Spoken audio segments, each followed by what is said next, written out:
Hello future air warriors and welcome to my channel. So first of all congratulations to all the students जिन्होंने अपना FCAT का examination clear किया है and those who have not been able to clear this time please don't get disheartened. आपके पास और alternate options आएंगे direct entries की हेल्प से कि आप SSB इंटरव्यू तक पहुंच सकते हैं but please parallelly prepare for written examinations also और उसके लिए भी मैं एक सेपरेट वीडियो लेके आऊंगी.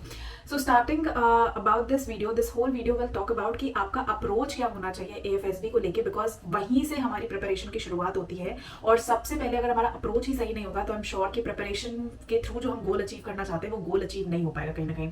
सो स्टार्ट करते हैं इस वीडियो को, जानते हैं AFSB के पूरे प्रोसेस को, क्या हमारा अप्रोच होना चाहिए, क्या क्या प्रिपरेशंस करनी चाहिए इनिशियल लेवल पे और उसके बाद आपको डेली कितने आवर्स की स्टडी करनी चाहिए बिकॉज जितनी मेहनत आपने रिटन एग्जामिनेशन के लिए की है I think it's equally important कि उतनी ही लगन और शिद्दत के साथ में कहूंगी कि हमारी AFSB एग्जामिनेशन की भी प्रिपरेशन होनी चाहिए क्योंकि जो आपने रिटन एग्जामिनेशन के लिए 6 महीने अपने स्पेंड किए हैं प्रिपरेशन में, इतने घंटों लगाए हैं मेहनत के और आपने इतनी मुश्किल से इतने कंपटीशन के साथ इस एग्जामिनेशन को क्लियर किया है तो आई एम श्योर थोड़े से आलस की वजह से इस एग्जामिनेशन को लाइट लेने की गलती ना करें. AFSB को ध्यान से समझें, ध्यान से प्रिपरेशन करें और जो आपका गोल है अचीव बनने का फ्यूचर एयर वॉरियर्स वो प्लीज आप सब अपने गोल को अचीव करें और इस साल आप सब यूनिफॉर्म पहन लें. तो इसी के साथ शुरुआत करते हैं. मैं हूं कविता और मैंने बहुत सारे स्टूडेंट्स को ट्रेन करा है personally. I am not just only training but मैं अपनी लाइफ में भी काफी ज्यादा सक्सेसफुल रही हूँ. I am serving the nation, बहुत सारे सीनियर लेवल डेलीगेशन लीड करती हूँ गवर्नमेंट ऑफ इंडिया के लिए, इंटरनेशनल गवर्नमेंट्स के लिए और यूनिवर्सिटीज में मेंटर करती हूँ स्पेशली IITs में एंड जहाँ पे भी मौका मिलता है वहाँ पे स्टूडेंट्स को गाइड करती हूँ जो लोग पैशनेट होते हैं डिफेंस में करियर बनाने के लिए स्पेशली टेक्निकल एंट्रीज के through. So this is all about me और जॉब इतनी डिमांडिंग और इतनी चैलेंजिंग है so I really get very less amount of time but जितना भी मिलता है again being from defence background वो पूरे ब्लड में ही है तो इसलिए एक पैशन है डिफेंस एस्पिरेंट्स को हेल्प करने का and with that am only मैं पैरेलली इसे गाइडेंस देती हूँ अपने स्टूडेंट्स को. तो बात करते हैं AFSB इंटरव्यू की. सबसे पहले तो AFSB के आपके 5 जगह सेंटर है एग्जामिनेशन. जब आप एग्जामिनेशन क्लियर करते हैं तो आप सबने अपने SSB सेंटर्स चूज कर लिए होंगे और 5 सेंटर्स हैं आपके AFSB एग्जामिनेशन देने के लिए जो कि आपके देहरादून में है, वाराणसी में है, गांधीनगर में है, गुवाहाटी में है एंड मैसूर में है. तो ये 5 जगह पे आपके AFSB का टेस्टिंग प्रोसेस होता है. नाउ सबसे पहले जब आप अपना सेंटर चूज कर लेते हैं तो आप रिलैक्स हो जाइए. सबसे पहले अपने टिकट्स बुक कर लीजिए सो दैट आपका टू फ्रो में कहूंगी आप स्टूडेंट्स आप अपना रिजर्व कर सकते हैं. एक जिस दिन आप जाते हैं अपना जाने के टिकट्स कर लीजिए. पैरेलली मैं कहूंगी कि आप स्क्रीन आउट जिस दिन होता है मतलब सेम डे आप एक एडवांस टिकट भी रिजर्व करके अपने पास रख सकते हैं और उसको लास्ट मोमेंट पे आप कैंसिल करा लेते हैं. वो एक सेफ साइड के लिए पैरेलल ऑप्शन होता है and then at the 5th day वहां का भी आप एक रिजर्वेशन करा सकते हैं बिकॉज लास्ट मोमेंट बहुत सारे जो एटलीस्ट जो फार ऑफ ट्रैवल कर रहे हैं कैंडिडेट्स जिनका डिस्टेंस कम है तो दैट्स ईजियर फॉर देम कि आप बस से भी ट्रैवल कर सकते हैं but those who are coming from very far तो लास्ट मोमेंट हार्डन न करके ये 2 टिकट्स आप पैरेलली करा सकते हैं, कोई प्रॉब्लम नहीं है. एंड मिनट भी आप कैंसिलेशन कराते हैं तो it will hardly cost you 100 to 200 rupees via train, right. So ये मेरा प्रेफरेंस रहेगा.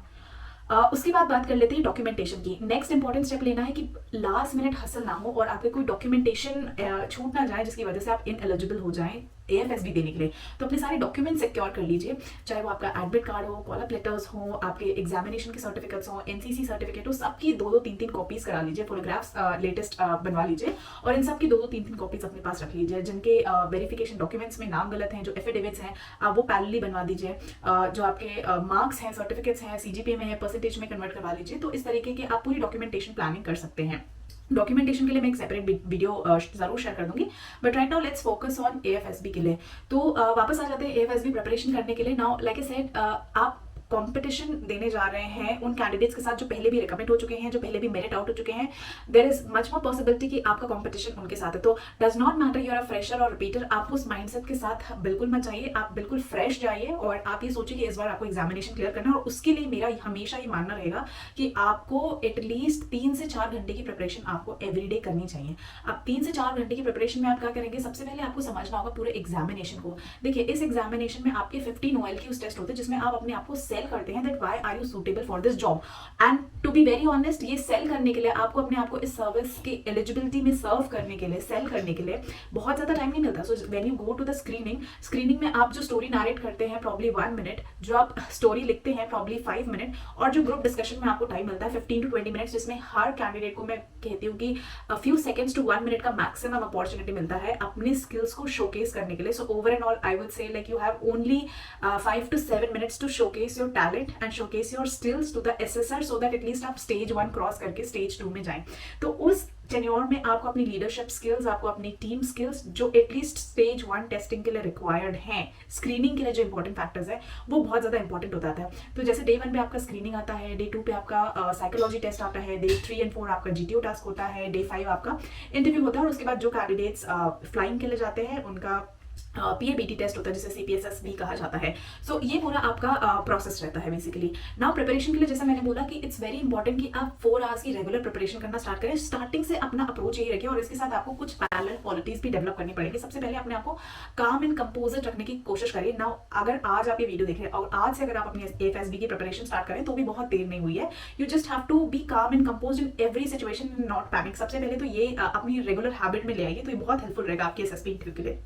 सेकेंड इज, जहां पे भी हो सके, इवन घर में भी या अपने फ्रेंड्स के बीच में भी इनिशिएटिव लेने की कोशिश करिए और ज्यादा से ज्यादा टीम वर्क को प्रमोट करिए। ये भी आप अपने फ्रेंड सर्कल में इनकलकेट करिए, जो भी आपका फ्रेंड सर्कल है, चाहे आप नॉर्मल कोई स्पोर्ट्स खेल रहे हो या नॉर्मल कोई भी काम आप कर रहे हो, तो एक इनिशिएटिव लेने की कोशिश करिए, अपनी तरफ से सोल्यूशन प्रोवाइड करने की कोशिश करिए किसी भी प्रॉब्लम के अगेंस्ट में, और टीम वर्क के साथ उसको सॉल्व करने की कोशिश करिए। तो ये भी एक हैबिट आप अपनी फैमिली में, पर्सनल लाइफ में प्लस प्रोफेशनल लाइफ में भी डेवलप कर सकते हैं। थर्ड इज, जो भी आपके आंसर्स हैं बिल्कुल शो ऑफ करने की जरूरत नहीं है। You have to be very simple, very natural and very positive all the time. तो इट्स नॉट लाइक दैट कि नेगेटिव सिचुएशन और वहां पे आप पॉजिटिव बिहेव करें। इट इज जस्ट दैट कि you need to think positive, कि negative environment को भी आप कैसे अपनी थिंकिंग से सिचुएशन को समझते हुए पॉजिटिवली बिहेव कर सकते हैं।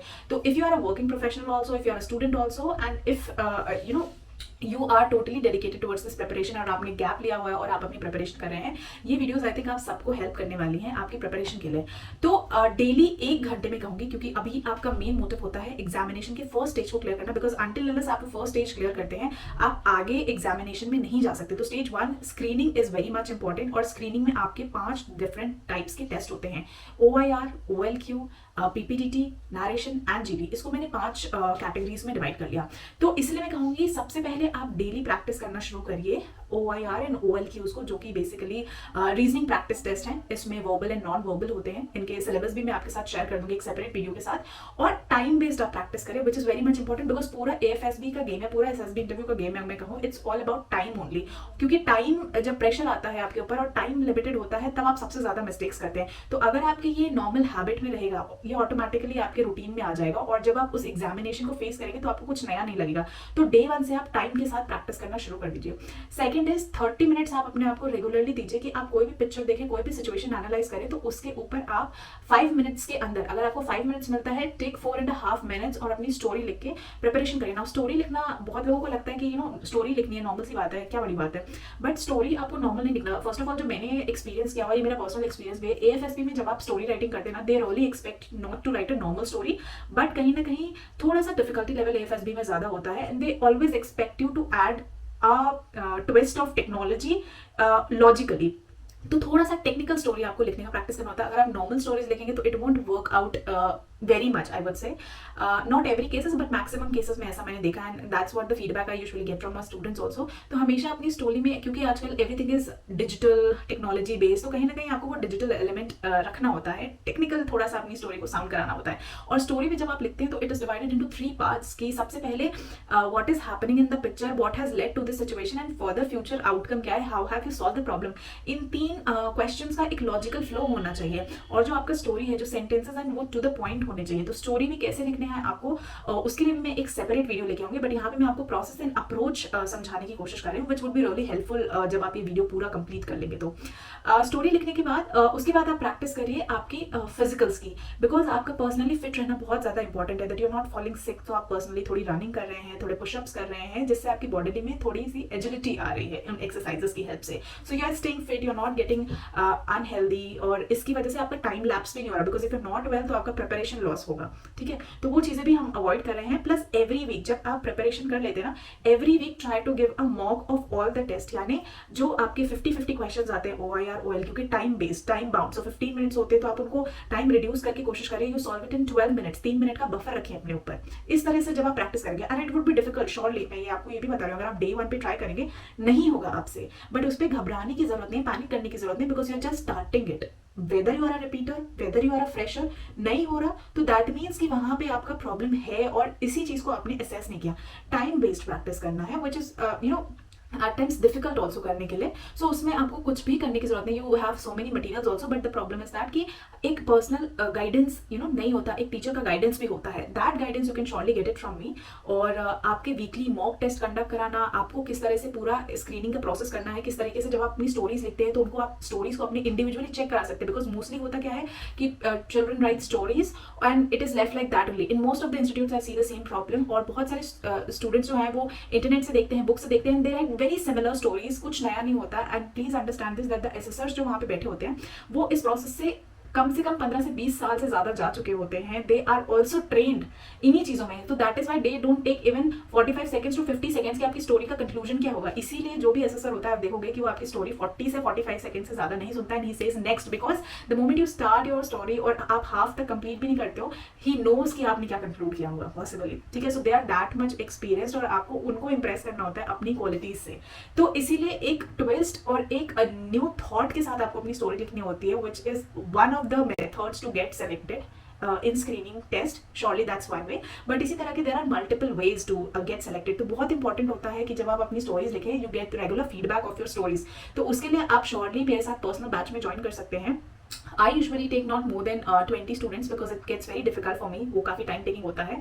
And it's not that I only give 15 days or 10 days of personal training. Usually I give a month's time, क्योंकि 15 दिन में SSB preparation to be very honest नहीं होती, सिर्फ कहने की बात होती है. इट्स जस्ट दैट कि ठीक है एसएसबी है, लोगों को प्रोसेस जानना है, समझना है, तो 15 दिन में जान के समझ के चले जाते हैं. बट अगर आपको रिगरस प्रैक्टिस करके जाना और एक गोल के साथ जाना है कि no I want to clear this, then I would say surely आपको एक अच्छे से 1 से 2 महीने की प्रिपरेशन करनी होती है. तो जो भी कैंडिडेट्स अपनी एफएसबी प्रिपरेशन करना चाहते हैं और उनको एक पर्सनल गाइडेंस चाहिए, you can surely join the batch. और आपको गवर्नमेंट क्रैकर्स के वेबसाइट पे जाना है, एफएसबी कोर्स में एनरोल करते हैं, आपको सारी डिटेल्स आ जाएगी. या जो नंबर डिस्प्ले हो रहा है आप इसमें व्हाट्सएप कर सकते हैं, वहां पे भी आपको सारी डिटेल्स आ जाएगी. और आपका कंप्लीट ये पूरा एक्सरसाइज स्टोरी राइटिंग से लेके मॉक टेस्ट से लेके सब कुछ कवर होगा मेरे साथ, जहां पे मैं पर्सनली रेगुलरली आपको एक एक स्टेप पे एक चीज पे बताती रहूंगी.